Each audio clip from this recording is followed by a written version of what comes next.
मुखिया बनना आसान नहीं है। अगर जयराम महतो जीत के आता है तो गांव का, गलियों का, खेतों की पगडंडियों का एक साधारण सा लड़का सांसद बनने का सपना देखेगा और उस सपने को साकार करने के लिए संघर्ष भी करेगा। अभी आपको तय करना है। और सबसे खास बात हम कहना चाहेंगे, क्योंकि हमने पहले ही कहा है कि नेता बदलने से देश नहीं बदलेगा, पार्टी बदलने से देश नहीं बदलेगा, विचार बदलने से देश बदलेगा। और हम लोग सुने हैं, मैं आपको साफ कहना चाहूंगा, मीडिया सवाल करती है कि यदि बाकी लोग जीतेंगे तो विशेष क्या होगा, और अगर टाइगर जयराम महतो जीतता है तो विशेष क्या होगा। ऐसे देखिए, कोई भी जीत के आएगा काम करेगा, कम करेगा, थोड़ा कम करेगा, लेकिन काम हर कोई करेगा। हमने कभी नहीं कहा कि संसद विधायक जो रहे काम नहीं किया, लेकिन उन्होंने जनता से ज्यादा अपना काम किया। पता कर लीजिए। अब सवाल है कि वो जीत के आएंगे तो क्या करेंगे। आज मैं पूरे होश आवाज में आपको बताऊंगा, अगर बाकी लोग चुनाव जीत के आते हैं तो सबसे पहले किसी सड़क के किनारे 5 एकड़ 10 एकड़ जमीन खरीदेंगे। चंदन कैरी में खरीदा गया है, पता कर लीजिए। यदि वे लोग जीत के आएंगे तो सबसे पहले रोड के किनारे 5 एकड़ 10 एकड़ जमीन खरीदेंगे। उस जमीन में कोई कॉलेज बनाएंगे, कोई मॉल बनाएंगे, कोई अपार्टमेंट बनाएंगे और उसकी चाबी अपना बेटा को देंगे, अपनी पुतों को देंगे या अपने नाती पुतों को देंगे। लेकिन अगर जयराम महतो जीत के आता है तो एक बात मानिए, गांव का एक साधारण सा लड़का सांसद बनने का सपना देखेगा। आज के दौर में मुखिया बनना आसान नहीं है। अगर जयराम महतो जीत के आता है तो गांव का, गलियों का, खेतों की पगडंडियों का एक साधारण सा लड़का सांसद बनने का सपना देखेगा और उस सपने को साकार करने के लिए संघर्ष भी करेगा। अभी आपको तय करना है। और सबसे खास बात हम कहना चाहेंगे, क्योंकि हमने पहले ही कहा है कि नेता बदलने से देश नहीं बदलेगा, पार्टी बदलने से देश नहीं बदलेगा, विचार बदलने से देश बदलेगा। और हम लोग सबसे पहला काम, यदि हम संसद गिरिडीह लोकसभा से जीत कर आते हैं तो आज ऊपर सूर्य को नमन करके, नीचे धरती को वंदन करके, यहीं से पारसनाथ को अभिनंदन करके ये वचन देते हैं कि यदि चुनाव जीत गए तो आज के डेट में एक सांसद की तनख्वाह सैलरी 2,91,000 है। हम लोग 75% गांव के चौपाल में जाएंगे, वहां चर्चा करेंगे खर्चा कहां करना। हम लोग संसद की सैलरी 75% जनता के बीच दान करेंगे।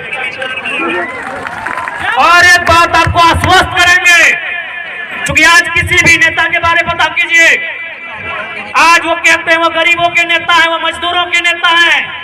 अरे जितना दाम आपके बहियार खेत का नहीं है, उनके बाथरूम का है। आपका नेता कैसे हुआ? वो कैसे आपका नेता हुआ बताइए। इसलिए हम इस बात की भी घोषणा करेंगे, यदि कभी भविष्य में मेरे नाम से, चूंकि मेरे नाम से अभी कुछ नहीं है, मेरे नाम से शायद आपके झारखंड का हम पहला लोकसभा प्रत्याशी होंगे। शायद हमारे पार्टी के 2-4 को लोग हो सकते हैं, हमारा गरीब पार्टी है, शायद हम पहला प्रत्याशी हैं जिसका खुद के नाम से एक साइकिल भी नहीं है। पता कर लीजिएगा हमारा नॉमिनेशन फॉर्म पे। हमारा खेती बाड़ी चित्तरपुर पंचायत टोला मानटाड़ के अंतर्गत आता है। हम लोग का जो बाप दादा का संपत्ति है। आज पूरे होश हवास में कहते हैं, अगर भविष्य में हम चुनाव जीतते हैं और मेरा अगर 1 इंच जमीन भी मेरे जिला से बाहर रहेगा, मां कसम वोट मत दीजिएगा अगला बार। सोच से भारत बनेगा, नए सोच से नया भारत बनेगा, नए व्यवस्था परिवर्तन से नया भारत बनेगा। इनकी घटिया सोच से भारत कभी नहीं बनेगा। हम पूरे होश हवास में कहते हैं, चूंकि मैं बार बार कहता हूं पारसनाथ को साक्षी मानते हैं। हालांकि कुछ लोग पारसनाथ के नाम सुनते हैं और हालत खराब होने लगता है। होने दीजिए, है भाई मेरा गार्जियन है तो है तभी तो गरज के अकड़ के चलते हैं। कोई हमारा बाल उखाड़ने का कोशिश कीजिए ना, अगर महाराष्ट्र पहाड़ उसका खाल नहीं उखाड़ लिया तो है भाई, है हमारा गार्जियन। हमारे पीछे कोई गॉड फादर नहीं खड़ा है, हमारे पीछे कोई विधायक सांसद नहीं खड़ा है, हमारे पीछे हमारा इतिहास, हमारी आस्था, हमारी परंपरा, माटीराल महाराष्ट्र पहाड़ खड़ा है। जिसको फरियाना है सामने आके आंख मिला के बात कीजिए। इसलिए आज आपको हम संदेश देंगे कि 1 इंच भी जमीन अगर मेरे क्षेत्र से बाहर आप सुनेंगे, हम आपसे वादा करते हैं, हम अगर आप प्रमाण दे देंगे, हम दोबारा आपके पास कोई वोट मांगने नहीं जाएंगे। आज 25 जून का दिन होगा, 25 जून एकदम भरकर गर्मी का महीना, माफ कीजिएगा 25 मई का दिन होगा, एकदम शनिवार का दिन होगा और सूरज का प्रकोप होगा। आप गर्म से झुलसते हुए, आपके बदन में आग का गोला बरसेगा, आपके सर से, आपके बदन से पसीना टपकेगा। आप 2 घंटा कतार में खड़ा होंगे, आप 2 घंटा कतार में खड़ा होकर वोट करेंगे। एक बात बताइए, इतनी आग जैसा गर्मी को अपने शरीर में झेलकर अपने बच्चों के लिए वोट करेंगे या सांसद प्रत्याशी जो हैं उनके बच्चों के भविष्य के लिए वोट करेंगे? आज बहुत सारे लोग हमें कहते हैं कि आप नेताओं के पीछे हाथ धो के क्यों पड़े हैं।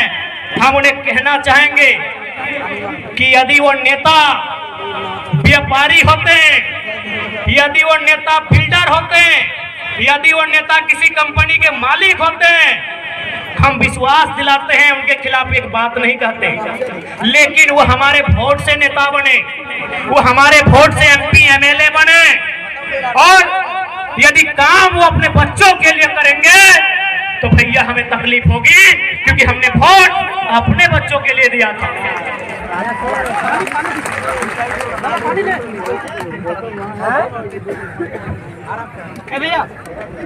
उसके बाद